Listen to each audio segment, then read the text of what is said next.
What time is it? 8:22. Now, what we do is always... What's happening now? I've got to get back to... You start a new one, we'll join them. Okay. Whenever something like that happens, you say it's 8:22. Well, what's 8:23 or whatever? You can go around to your computer and you look that number up in the concordance and...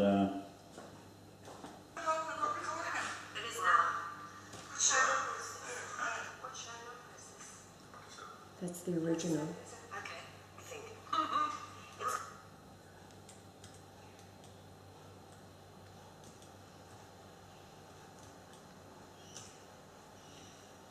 It's a moment, invisible atom of time.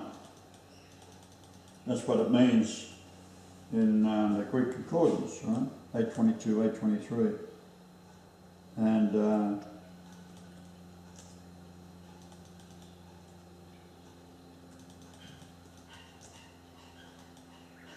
Asherah.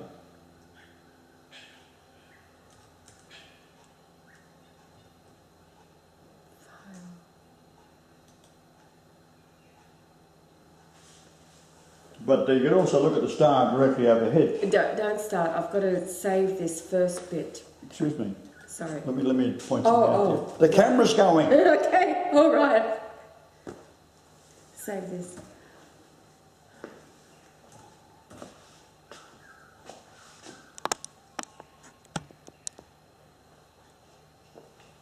Attention to detail, my dear. That's what it's all about. You've got to pay attention to everything around you, what's going on. Because if you don't, you'll miss the angelic signs.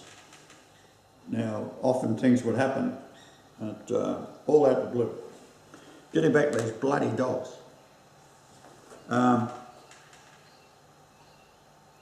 Psalms talks about the prophecy of Jesus, and that is, dogs have compassed me about, and so help me. No matter where I go, there's this bloody mutt next door, yodeling on with a most horrendous scream. A scream, you never heard anything like it.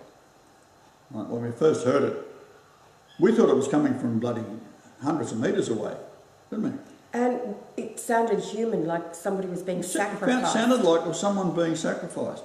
So we're on alert here, what the hell's going on, right? But as it turns out, it's this bloody mutt next door. And then there's other mongrel on the other side, right? Mm. Now, I like dogs, don't get me wrong. Right? What about Bella? Toowoomba? Don't remind me. But the point is, no matter where I go, there's these unusual things that happen with dogs. And it gets to the point where we might be recording a show like this, and there'll be dogs arguing and carrying on out the front. This is a quiet little village in the middle of northern Australia. There they are. So, are you back on track now? Getting there. Now, how long does it take to save a file and start it again? well, it takes a few minutes, because now it's saved. Okay.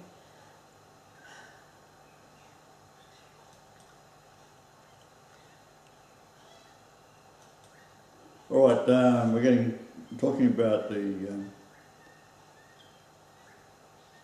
Yes, go on, it's recording.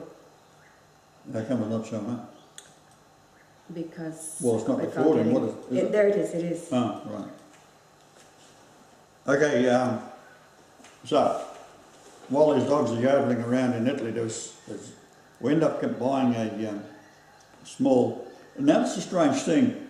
You couldn't do this in any other country, I suppose, but they had the sports shop there, and you could go and buy a CO2 or spring-loaded pistol that looks exactly like, if you walked into a bank with it, they would certainly hand over the money, put it that way. There was lifelike Berettas and Colt 45s and you name it, hanging in the window. And when I went in there, I said, look, I want something to frighten the dogs, right? Because the idea is to go and put a can up on the fence, and when the dogs start howling, just to fire a few slugs into this can, right? Well, as it turned out, these are 6mm, like same as a bullet, and the little steel bullets you can buy, or plastic. Well, the plastic one was good because you can sting the dog in the arse and they'd take a run, right? Or you can get the steel bullet, which would enter it hit with such force that it would injure the dog. So I thought, you can't do that, right? So I started to practice shooting because I was in a pistol club years ago, and I was getting to be quite a good shot with a pistol. And so you can imagine, say, you go out the front of your house across the road, say 30, 40 metres, there'd be a can or something there that I'd fire the steel pellet at and hit it, and it would ring, make the sound, right, and frighten the dogs, and off they'd go, right? That's what I'm trying to point out is that no matter where we've been, there's dogs surrounding me. It is extraordinary, to say the least. And I was starting to get the shits with it. I felt like shooting the bloody dogs after a while, but because you can't do that, can you? But with a little plastic BB, well, from that distance, by the time I got the dog, the velocity had slowed down and was just enough to frighten them. Right? So I'd give them a belt with one of those, and they'd sort of look up and then take off, right? So they got used to the sound of me opening a window ready to shoot bastards, right? So off they'd go. But that's what we put up with in Italy, 5 dogs. Now, what I found amazing was that the neighbours and the people in the house that owned the house where we were at, put up with it. They're so nice. Right? Well, I'm about as nice as a fart in a christening. Right? I get pissed off, that's it. So there is a bit of a message there. I'm pissed off with the world, and I have no problem switching it off. Now, when a pope turns around and recognises for the first time in recorded history, Christ is back. Yet, the Antichrist that came shortly afterwards, after the conclave, was held after the Pope had recognised me. And they had a meeting after he was elected. And I said, whoever walks out of the conclave is going to be the Antichrist. Well, of course, that's what happened. And that's what Francis is. Now, Francis himself is a Jesuit, which, if you don't know, Google the Jesuit oath and read it. It's a long, lengthy oath that they swear that is so appalling that it is totally Talmudic Jewish in origin, that no sane human being could ever dream up such an abomination of an oath that every Jesuit who is a priest, Jesuit priest, and there's 18,000 of them or more around the world, and here's this bastard that is now the Pope, who has sworn an oath that he would take a knife and tear open the womb of a woman, haul the baby out, and then smash its head against a wall. That is the oath of a Jesuit. Now, that is going to be eliminated off the face of the planet, and everyone with it. The soul is that there is a warning in the New Testament, and it says, fear him that can destroy both body and soul in hell. Now, what more dire circumstances could exist where these Jesuits and Jews with the Talmud that all originated in Babylon are the, now remember what I'm saying, fear him that can kill both body and soul in hell, right? I've just told you that's what I'm going to do. That these are reincarnated souls from the past that bring back the demons with them, and they accumulate, so you get 7 chances to get it right. Many have taken 2 chances to get it right. These are your saints, all one. So it's even higher than the sainthood, if you like, the elders. Then everyone else who hasn't got it right keep on reincarnating, and you become a greater bastard than you were before. So these souls now are totally demonised. So the soul is the little child that starts off, and then is demonised by the devils that are waiting to inhabit them throughout their lifetime. And this is what reincarnation is all about. So you can, of free will, cast out these demons or become worse. Now, in this modern age, there's all the temptations that the Jews have invented through Hollywood and television and pornography and drugs and cell phones that beams radiation into your head. But there's a fellow that's on the internet. He's a Finnish electrician that worked.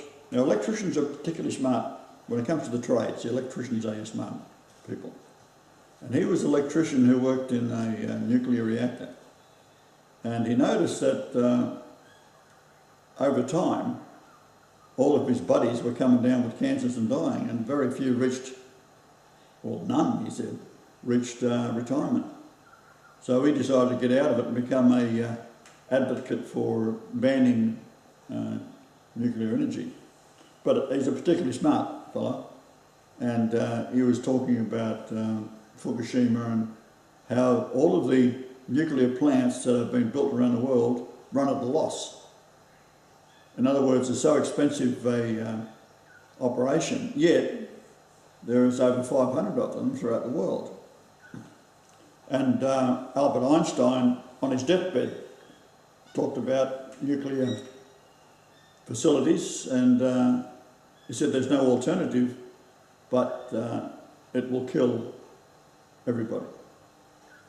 That's what Albert Einstein came up with.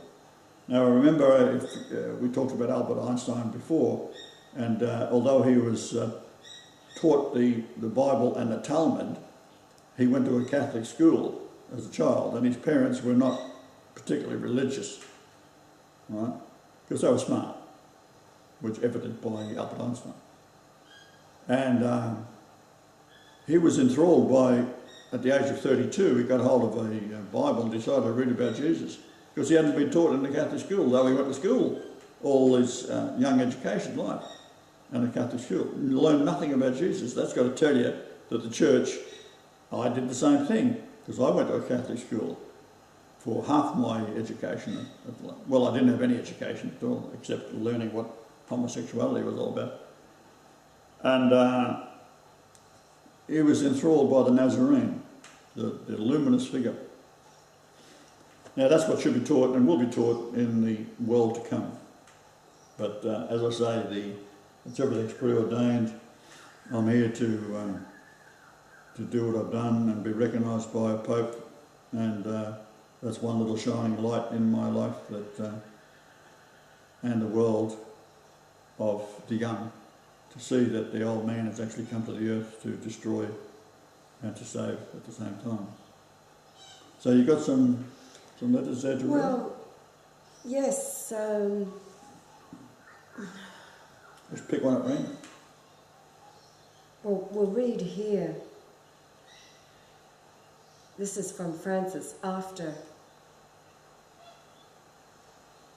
What was the headline on it? Father Giuseppe Ciavello and Sister Maria della Rosa arrested April the 3rd, 2013. Because of the time difference, it was in the morning here, but it was still April the 3rd there. There was 8 hours behind. I thought it was April the 2nd, but it's not. Hello, these are the inspectors of Pope Francis. This is an update requested by Giuseppe Ciavello when asked for any final requests as a Catholic priest. The following updates are occurring at this moment. 1. This email no longer belongs to the Pope Emeritus and will be deleted permanently after this update message is sent. 2. Giuseppe Civello is no longer a Catholic priest and has been relocated. We are not telling you where he is. Number 3, Sister Maria della Rosa is still a Catholic nun but has been moved to a convent outside of Italy. We are not saying where she is exactly. 4, Archbishop George has sworn not to speak a word of you and is forced not to listen to what you say. 5, the new pontifical household will consist of Pope Francis' former investigators. They are not priests and will tend to his needs. Along with only a few nuns, he will have no contact with any of you. 6, Monsignor Giovanni Rossini is no longer a Catholic Monsignor priest and has been relocated for sending in Cristum Credunt. We are not saying where he is. Then many thanks with the coat of arms of Francesco. So that was April the 3rd, the anniversary of the crucifixion, and then we were sent a notice of the death of Giuseppe on April the 13th. He was taken to Sicily, a house in Sicily where he was with a friend of his, had been moved in at the same time. They were both actually under house arrest, watched by the thugs hired by Francis. No, it was Georg Ganswain who organised all of this, as it turns out. Sister Maria della Rosa did leave the convent. I have read the letter once before, called Good Morning Francis. It was read in December before we left Italy. The Sister Maria described the events of that night, and indeed it was Gail Ganswain who opened the door to the 5. Did you have the letter? Can you find it? The Maria letter, it is, it'll take a bit for me to find it. I know where I can get it. So what we've done here is just, with the computer, where you save the letter into Word, for example, and then save that onto a hard drive outside your computer. 3 minutes left. I'm going to keep going, read it. All right, this is Maria Anna della Rosa. You probably remember me as Sister Maria. Sister della Rosa, if you don't recall who I am, I must then jog your memory. I used to be an aide to His Holiness Benedict XVI, the Pope Emeritus. I knew him ever since he moved to Rome as a cardinal under Pope John Paul II. I took care of his residence and office when he was chosen to be prefect of the Congregation for the Doctrine of the Faith, a very important position. I heard about you, Lord, and your reincarnation into earth back in March of this year. Father Giuseppe Civello, an aide to the pontifical household, had told me about you and who you were once the Pope Emeritus acknowledged the good news. That, I must say, had to be the happiest time of my life. I unfortunately no longer aid the Pope Emeritus. I was fired, along with all the clerics involved in the communications between you and His Holiness, except for Archbishop Georg Ganswain, who remained aiding the Pope Emeritus and acting as prefect of the pontifical household for the new Pope Francis. I hope that jogged your memory. This happens all the time. I hope that jogged your memory if you have forgotten, as I know the Christ must care for so many people of his pastoral flock. I know you may have questions that are due to be answered since the fiasco in April, so I will respond to them. What happened on April the 3rd, 2013, when Pope Francis had secretly fired the Pope Emeritus's staff and had kept the Pope Emeritus hostage in his home at Castel Gandolfo. This is the story from my perspective. Let's finish it here and do another recording. No, ready? keep going. Okay. It was late at night and I was doing the laundry in the basement when I heard that the arrangement to announce to the world the truth of Christ via television was suddenly cancelled. Father Giuseppe had told me that Pope Francis had asked his own secretary, Monsignor Alfred Zurab, to make that clear to RAI TV. When I got upstairs to the Pope Emeritus' office, he was on the phone getting upset, his face red. I had never seen him so angry before. We had actually made a pre-recording of the announcement once the Pope Emeritus' apostolic letter had been sent to Monsignor Rossini. When Pope Benedict had resigned from the papacy, he promised the world to show a live television broadcast of the Shroud of Turin. Once he had understood you were the Christ, he made arrangements to make the announcement right after that broadcast. I will reveal the parts I remember from that announcement. Pope Francis instead made his own type of recording talking about some useless deal. Anyway, when Pope Benedict was getting upset over the phone, I prayed about it, asking you why this was to happen. As I finished my prayer, RAI TV had hung up on the Pope Emeritus, which made him extremely frustrated. Father Giuseppe was trying to calm him down and talk to him. Then I had been asked to get him some water. The kitchen was downstairs, so I opened the fridge to find him a water bottle. Then I hear banging from the rear entrance to the papal household. I didn't open it. Instead, I asked who it was and asked them to stop banging. Only private personnel are allowed even to be in the Vatican gardens, where the rear entrance was. It was a man at the door who said, "This is a private work, issued by Pope Francis." I found that odd. Why would Francis even send anyone to see Benedict? He himself thought Benedict was crazy for believing in the returned Christ. So I told them, which would have cost me my job anyway, to go away because Benedict wasn't in the mood to see anyone, especially at that time in the day. So they left. Soon after, I hear a light tap on the door as I was bringing the finished laundry upstairs. I asked who it was, and the guy said, "Archbishop George." The voice was his, so I made the biggest mistake of my entire life. I opened the door for that traitor. Then he comes in and holds the door so that 5 men dressed in black can run upstairs to the Pope Emeritus's office. I hear fighting from the upstairs and try to stop them from harming anyone, especially the Pope.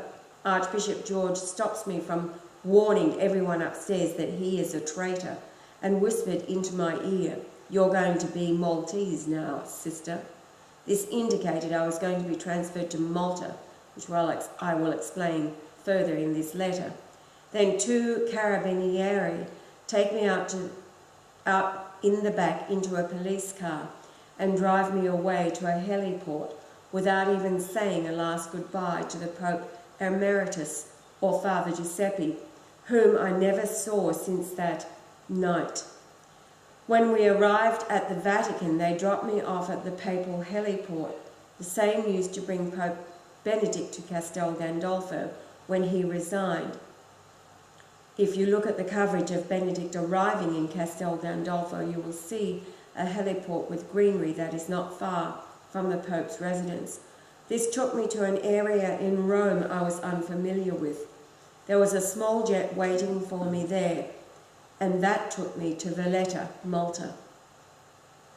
On the flight to Valletta, they forced a pill down my throat, which made me fall into a sleep so deep it lasted for hours and hours. Then I woke up at a convent in Valletta with a bunch of other nuns who spoke only Maltese and English.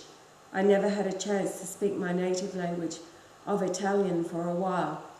The rest of my time there I will explain in order after the major questions are finished being answered. What do I remember from Pope Emeritus Benedict's official announcement broadcast?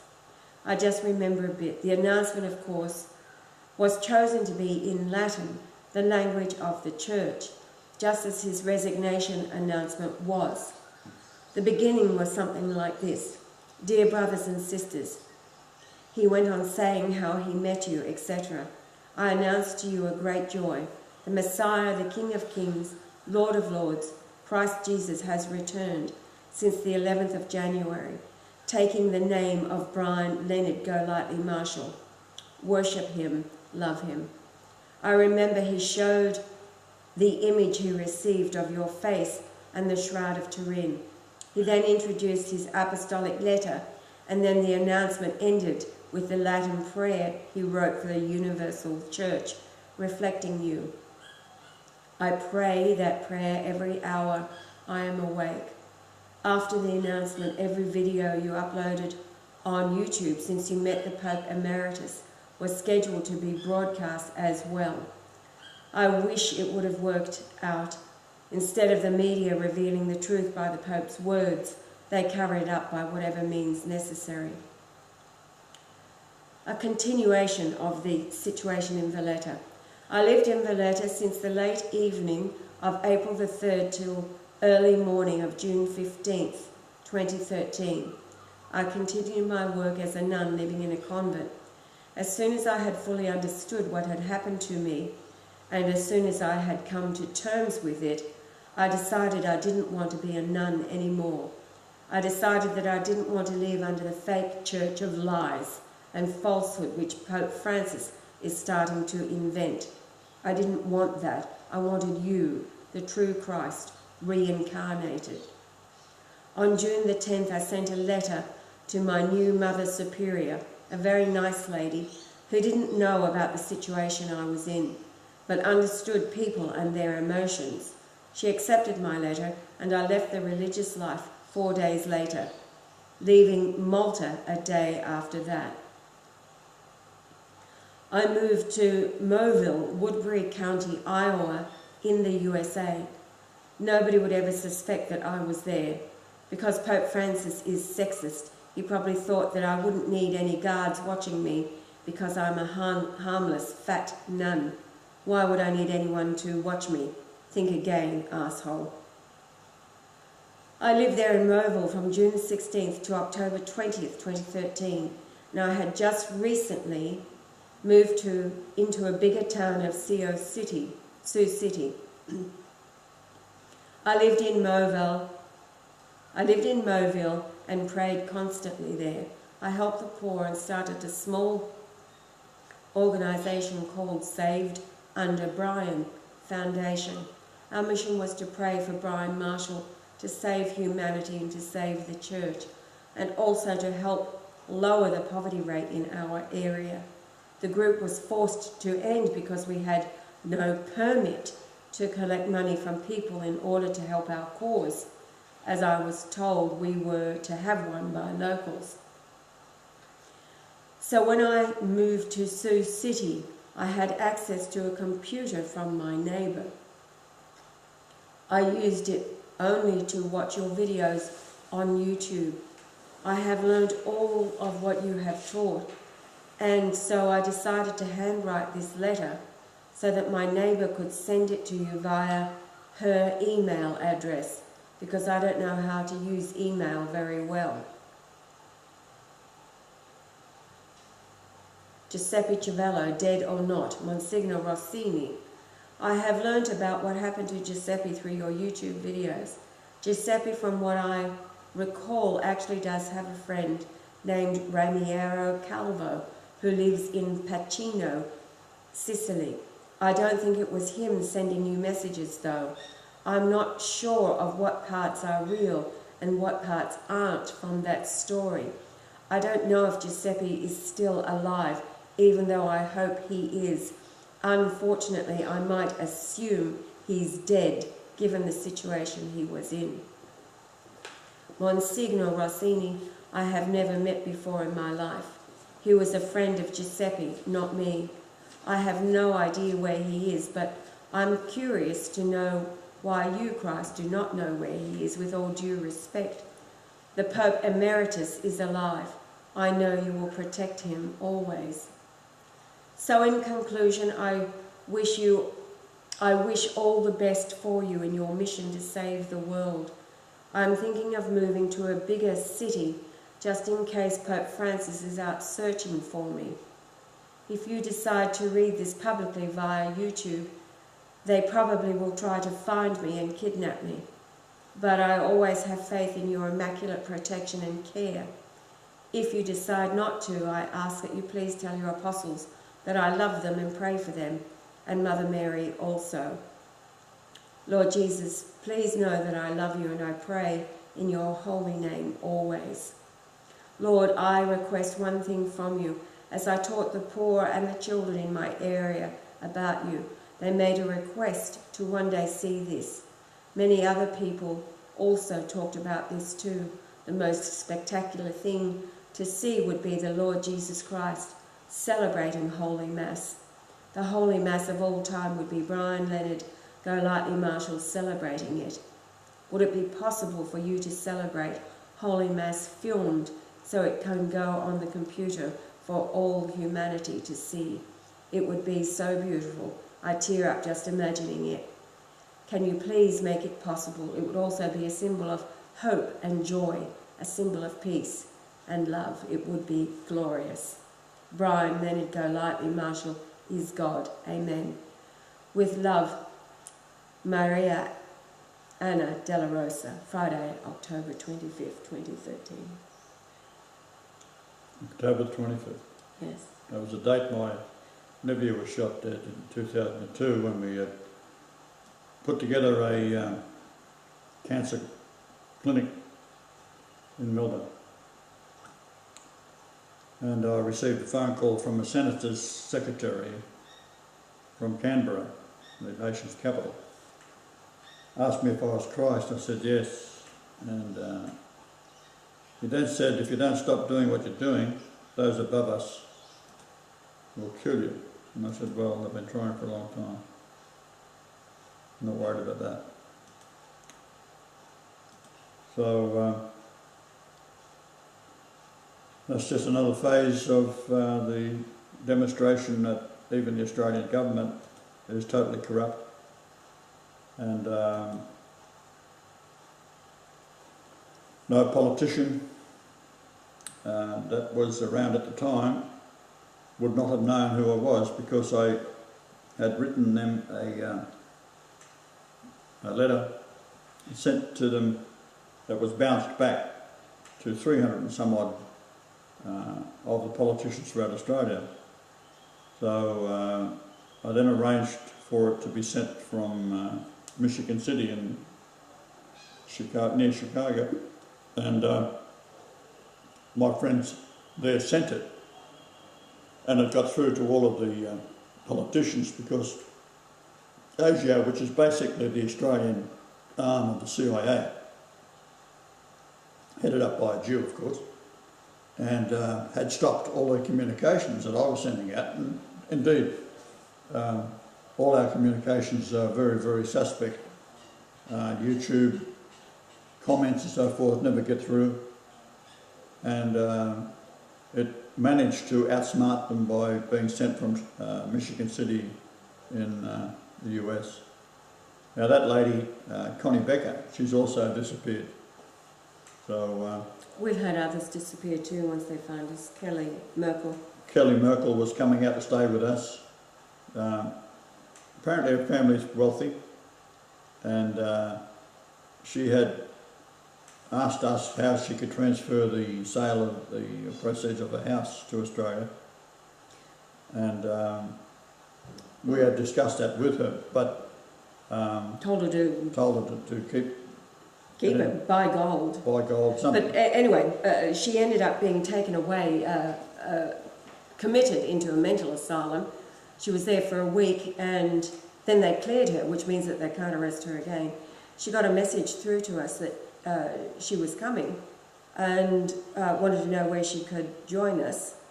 But she had just been released from the asylum, and she was still drugged up, because as you know, they give them all kinds of drugs. So I told her to call back after she got over it, had some sleep and got over the drugs. Well, she didn't, and she completely disappeared off the face of the earth. So who knows? I mean, that could have been an entire setup too. Things are so bizarre around us. One man who was here and went back to the USA, he was detained and questioned for extensively all he did was tell them, well, Yahweh's back. So it is very weird. Yep. We have to finish because Joel needs to process this. All right. Okay, And, so hasta la vista. Yes, it's over.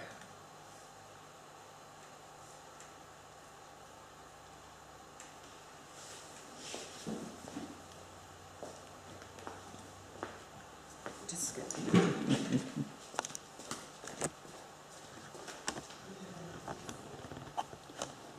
So I'll just take the camera off of here and just go outside and show you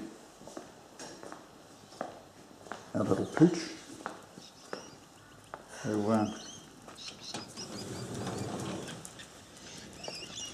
got a lot of jumping about, don't you? Hey? Yeah. You like chasing the ducks, don't you? There they are.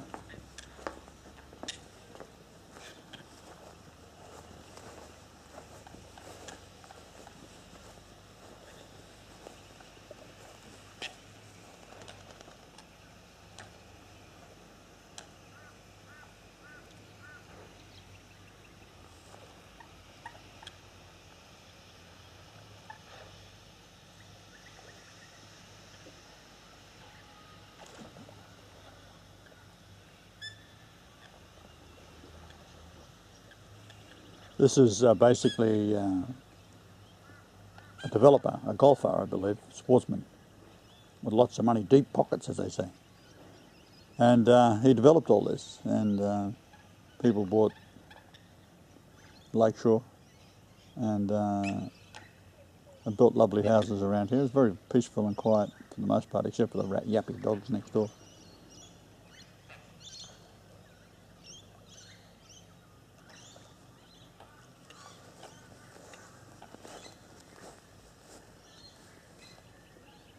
So there's our home there. It's a double-storey place, as you see. And we've had the police come here, detectives wanting to search the property and all sorts of things like that while we were in Italy. And you've got to think about it. There's not too many houses where you'd find where detectives would come to the front door wanting to search your house. Right?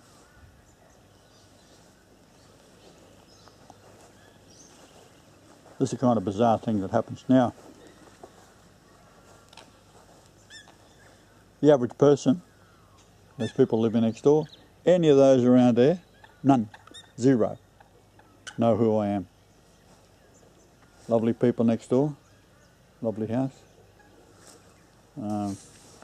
Just show you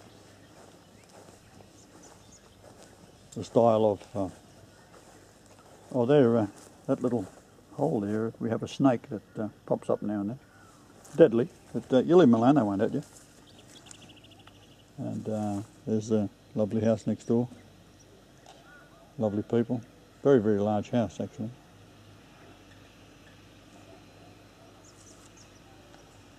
So there's another one being built over there. Now, through the gap of the trees here, about there and straight up, every night, is Kachina. And it's the most beautiful sight. I have uploaded it, maybe we can attach it to this video. And we've got the equipment now. I'll mount a camera similar to this on a telescope which tracks the stars, and that star is not part of the catalogue of 4,000 stars where it should be, but it's not in it. So in other words, it indicates that the two that we've been tracking are not part of the star system that's in the computer. So I pump the water from the lake up into these big huge tanks. These are the dumbest idea of all time. What it is these two huge tanks, which cost a lot of money to set up for plumbers. And plumbers, they work at $100 an hour, something ridiculous. And that's only for flushing the toilet, doing the washing of the clothes. Now, how dumb is that? There it is there where it comes out, tank water or rainwater. So it collects the rain. So all of the chemtrails, we have an enormous amount of chemtrails. There's none today, amazingly. And it falls down on the roof. Right. Comes down and then into the tank. So this is not the water we want to collect, as you might expect. So I've diverted that so the water runs straight out onto the drain. So we're not getting these chemicals from above. And what you do is, just for your own sake, there's a pump there, and you see that bit of tape. Well, they're heavy magnets I've placed either side of it, so that any chemical that's coming through is going to have a charge, either a negative or a positive, and you put a magnet on either side, and that'll pull the chemical to one side.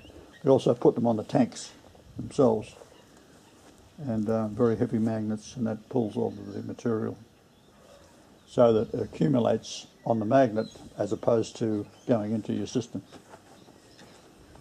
So, we'll go back inside. My little doggy has got, for some reason or other, starting to dig. If anyone knows why, maybe you could tell me.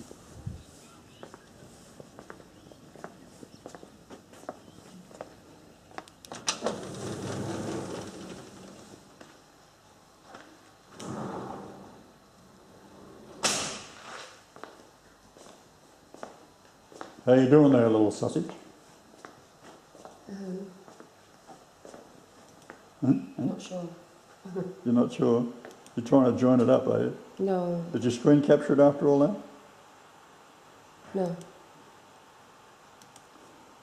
No. There is something that you must agree to. When I say screen capture, I mean screen capture. Right. It's not negotiable. Yeah. Okay. I got confused.